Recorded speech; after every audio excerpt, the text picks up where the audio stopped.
सुरेंद्र नगर में दो भाई रहते थे, केशव और माधव।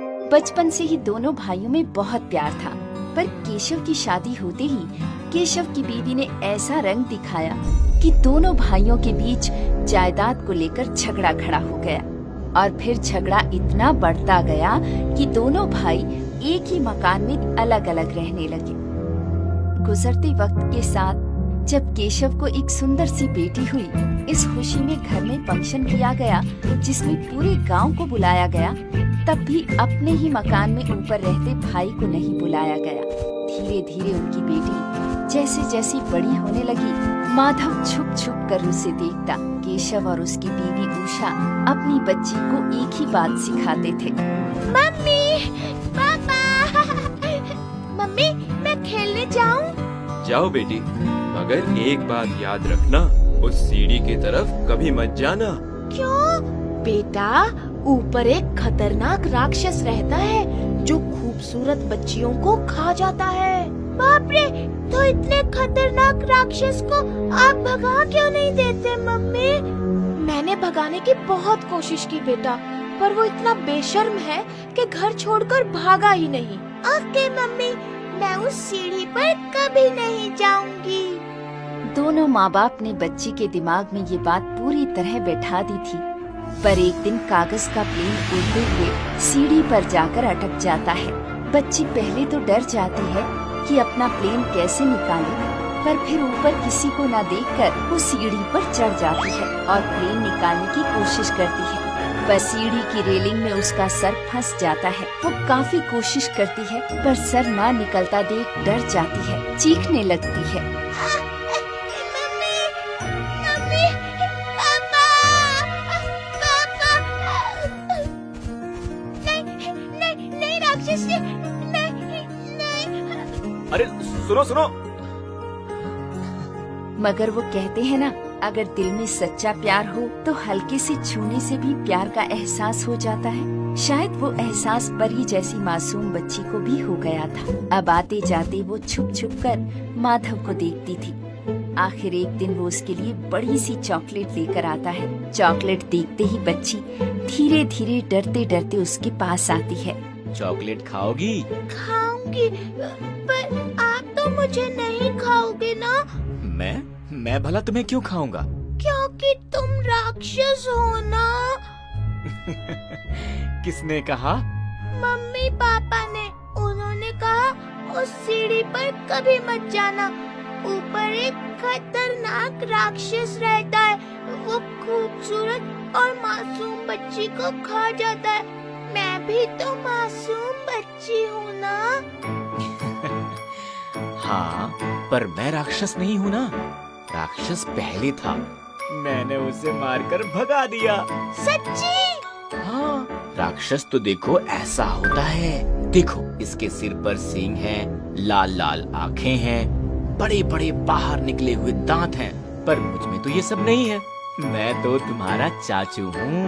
राक्षस चाचू।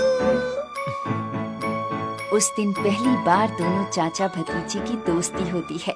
फिर तो ये दोस्ती दिन ब दिन गाढ़ी और गाढ़ी होती चली जाती है। चाचू न सिर्फ उसके लिए चुपचाप चॉकलेट लाने लगते हैं, बल्कि उसके साथ तरह तरह के गेम भी खेलने लगते हैं, जैसे लंगड़ी खेलना, बॉल से कैच कैच खेलना।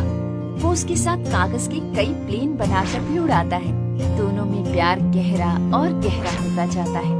अब दोनों एक दूसरे को देखे बिना रह नहीं पाते हैं। हमेशा इंतजार करते हैं कि कब परी के मम्मी पापा बाहर जाएं या मम्मी काम खत्म करके सो जाए और दोनों मिलकर जी भर के खेल सके। मगर एक दिन उन्हें खेलते हुए परी की माँ देख लेती है। रात को केशव के आते ही माँ शिकायत कर देती है, तो केशव भी चिल्लाता है, परी, मना किया था ना तुम्हें, खबरदार जो आइंदा से उस राक्षस की तरफ देखा भी तो। वो राक्षस नहीं है, बहुत अच्छे हैं मेरे राक्षस चाचू। चुप, अगर दोबारा देखा तो टांग तोड़ दूंगा। मगर मासूम बच्चों का डर ज्यादा दिन नहीं रहता।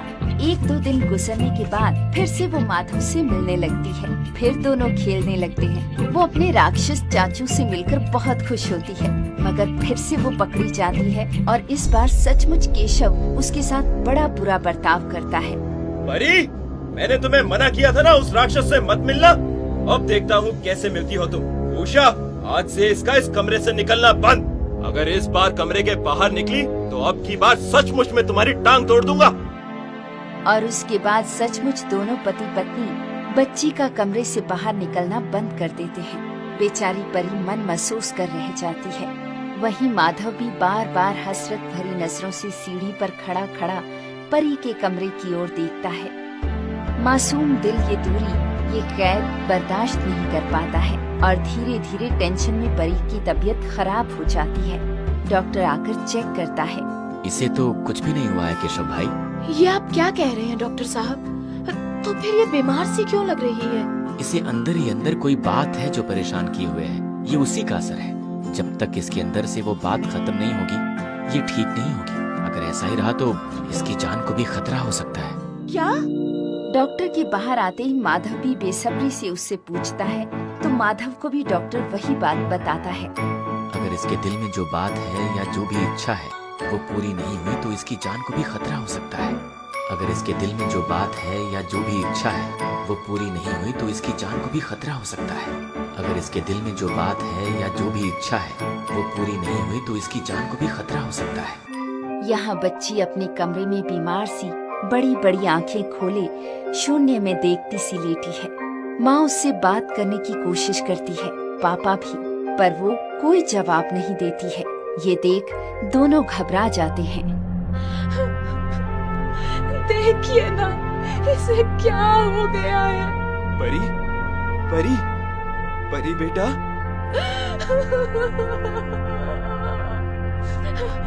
ये कुछ बोल क्यों नहीं रही?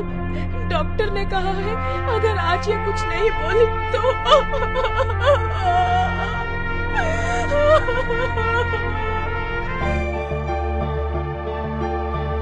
राक्षस चाचू। माधव, मेरी बच्ची।